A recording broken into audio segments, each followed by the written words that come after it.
Est-ce que toi aussi, tu galères pour prioriser tes tâches et faire ce qui est le plus important? Reste avec moi, c'est exactement de ça dont on va parler.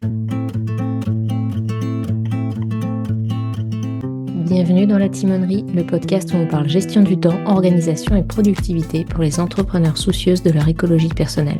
Je suis Cécile et j'aide les entrepreneurs et les femmes qui ont des projets à mettre en place leur système d'organisation sur mesure et à se libérer du temps et de l'espace mental, à travers des formations, des accompagnements ou directement dans leur entreprise en tant qu'online business manager.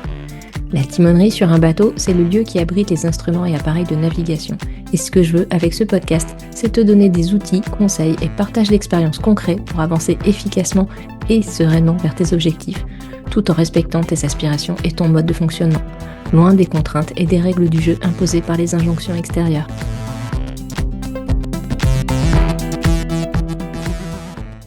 Hello et bienvenue dans cet épisode carnet de bord où j'ai envie de te parler de priorisation. Et ce sujet n'arrive pas là par hasard. La question de la priorisation est celle qui est le plus revenue dans le sondage annuel que j'ai effectué en début d'année auprès des abonnés à ma newsletter.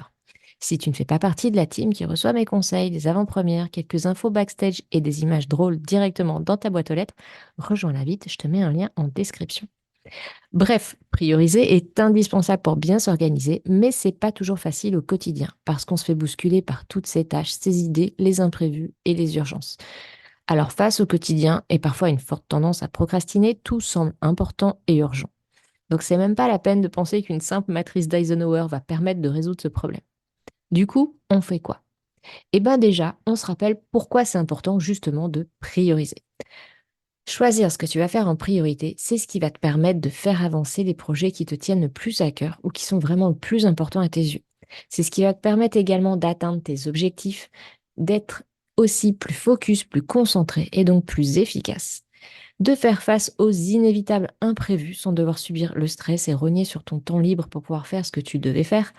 Et puis de réduire la procrastination, notamment la procrastination active, tu sais, celle qui te pousse à faire des trucs et être très occupé, mais surtout ne pas faire ce que tu devrais faire. Ça va te permettre aussi de prioriser au final, de te sentir mieux parce que si tes objectifs principaux sont atteints, si tes projets avancent, si tu procrastines moins, si tu perds moins de temps, eh ben ça veut dire plus de satisfaction et moins de stress.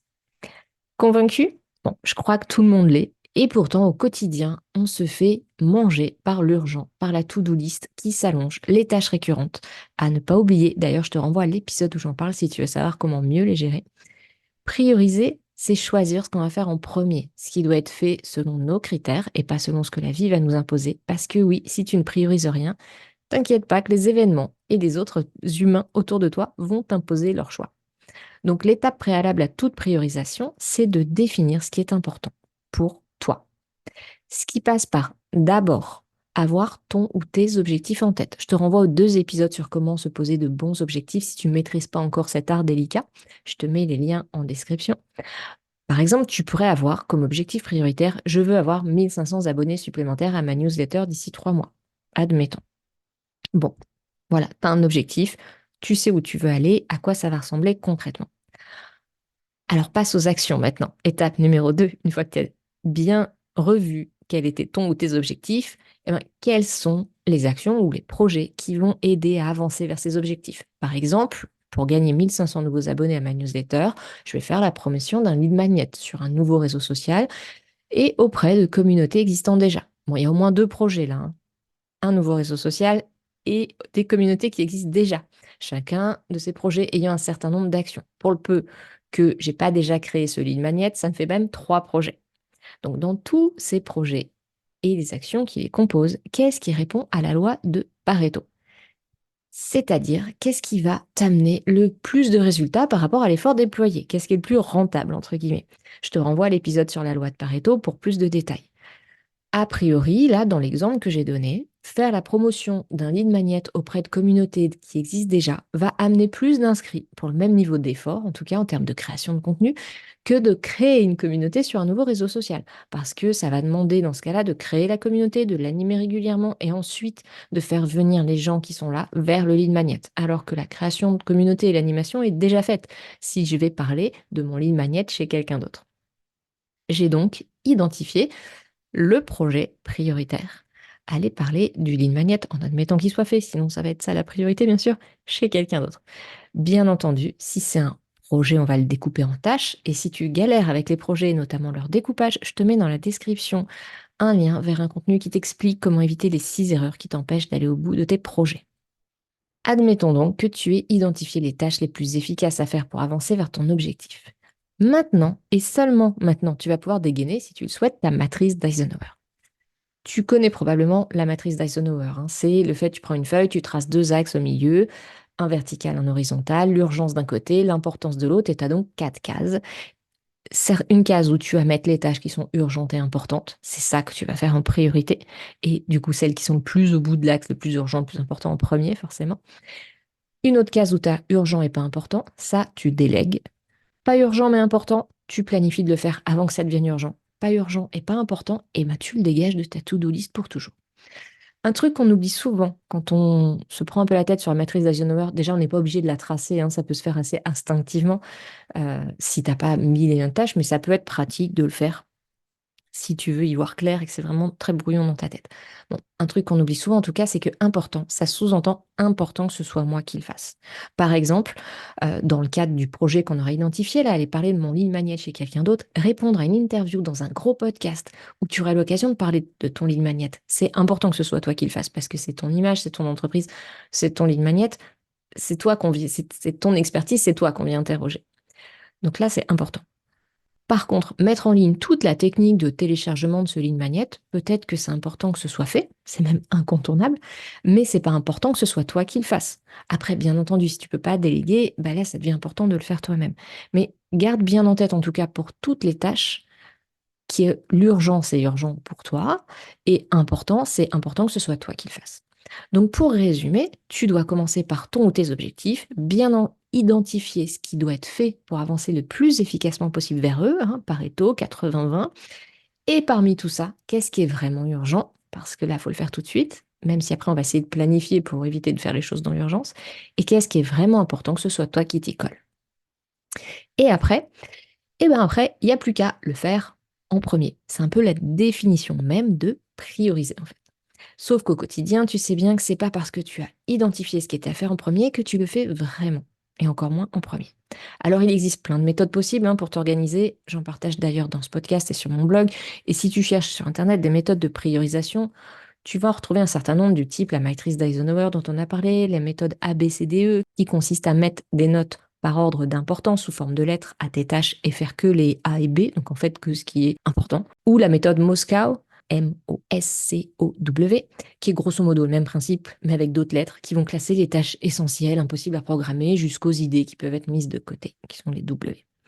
Mais tout ça, ça ne nous dit pas comment faire concrètement au quotidien. Alors voici ce que je te suggère dans les indispensables pour avancer sur tes tâches que tu as désormais étiquetées prioritaires, que tu as mis des M, des A, des urgents importants ou n'importe quelle autre gommette de couleur pour les identifier.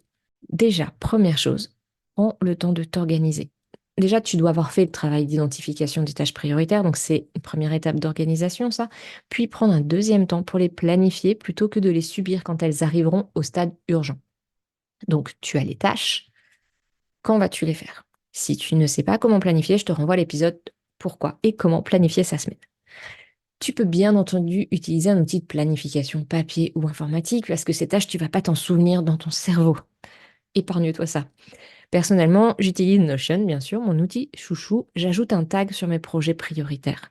Et un petit emoji de couleur vient s'ajouter automatiquement à toutes les tâches qui sont dans ces projets, ce qui me permet de les identifier très facilement dans ma to-do list chaque jour. Ce système est inclus, si ça t'intéresse, dans mon template Notion Second Capitaine, véritable second cerveau pour entrepreneurs et créatrices de contenu. Je te montre également comment faire dans ma formation Notion sur mesure si jamais tu voulais te construire toi-même un second cerveau avec notamment, mais pas que, ce petit système qui permet de faire remonter les tâches, enfin d'identifier visuellement les tâches importantes. Les liens sont en description de l'épisode. Donc une fois que tu as pris ce temps de t'organiser, d'identifier ce qui est prioritaire et de noter quel jour je vais faire quelle chose, eh bien chaque jour, fais en premier ce que tu as identifié comme important. Genre dis-toi, s'il m'arrive un imprévu et que je dois arrêter de bosser à 9h30 parce que, je sais pas, il y a un enfant malade qu'il faut aller chercher à l'école ou quelque chose comme ça, qu'est-ce qui doit être fait? Du coup, imagine que ma journée dure qu'1 heure. Qu'est-ce qu'il faut à tout prix qu'il soit fait à la fin de cette journée? Et du coup, je le fais maintenant. C'est le principe Eat the Frog, manger la grenouille. C'est un concept de l'auteur Brian Tracy qui se base sur une citation de Mark Twain qui dit « Si votre boulot essaie de manger une grenouille, il vaut mieux que ce soit la première chose que vous fassiez chaque matin. Et si votre boulot c'est d'en manger deux, il vaut mieux commencer par la plus grosse. » Donc voilà, commence par ta tâche, identifiée comme étant importante. Ménage-toi des plages horaires. Ça, c'est un peu la troisième étape. Enfin, ça vient dans l'organisation, mais ménage-toi des plages horaires dédiées pour faire avancer ces fameuses tâches prioritaires. Du coup, si on s'en tient au principe de Eat the Frog, ça va être plutôt le matin pour les faire en premier et quand on est le plus en forme. Mais après, ça dépend de toi et ton organisation. Mais en tout cas, il faut que tu aies des plages type deep work, donc des plages où tu n'es pas dérangé, pas de notification, pas d'autres humains qui viennent t'embêter et où ton cerveau est suffisamment en forme et des plages suffisamment longues pour pouvoir avancer vraiment bien sur ces tâches prioritaires qui font avancer ton projet prioritaire, qui te permet d'aller vers ton objectif. Et du coup, quatrième point, dis non au reste, aux autres, mais aussi à tes idées qui pétillent dans tous les sens et qui vont te donner envie de faire autre chose que ce qui était prévu. Voilà vraiment les 4 étapes très concrètes. Après, en termes d'organisation, tu peux adopter des méthodes, faire la tienne, mais je pense que ces 4 étapes-là sont indispensables. J'espère que cet épisode t'aura apporté des pistes pour t'aider à mieux prioriser les tâches importantes. N'oublie pas de regarder régulièrement tes objectifs, donc, afin que tes petits pas du quotidien t'amènent à la destination que tu t'es choisie. Et ensuite, choisis chaque jour de commencer par ce pas important. Merci d'avoir écouté cet épisode de La Timonerie. Si tu as des questions, des idées à partager ou si tu veux simplement discuter, tu peux me rejoindre sur le blog cecilebayer.com ou sur mon serveur Discord. Tous les liens sont disponibles dans la description de l'épisode. N'oublie pas de t'abonner sur ta plateforme d'écoute préférée si ce n'est pas déjà fait et laisse-moi une note ou un commentaire. Ton retour est essentiel pour améliorer le podcast et le faire connaître. Si cet épisode t'a été utile, n'hésite pas à le partager pour aider d'autres entrepreneurs à découvrir des astuces pour avancer tout en préservant leur bien-être. Prends soin de ton temps, il est précieux et je te dis à très bientôt pour de nouveaux partages dans la timonerie.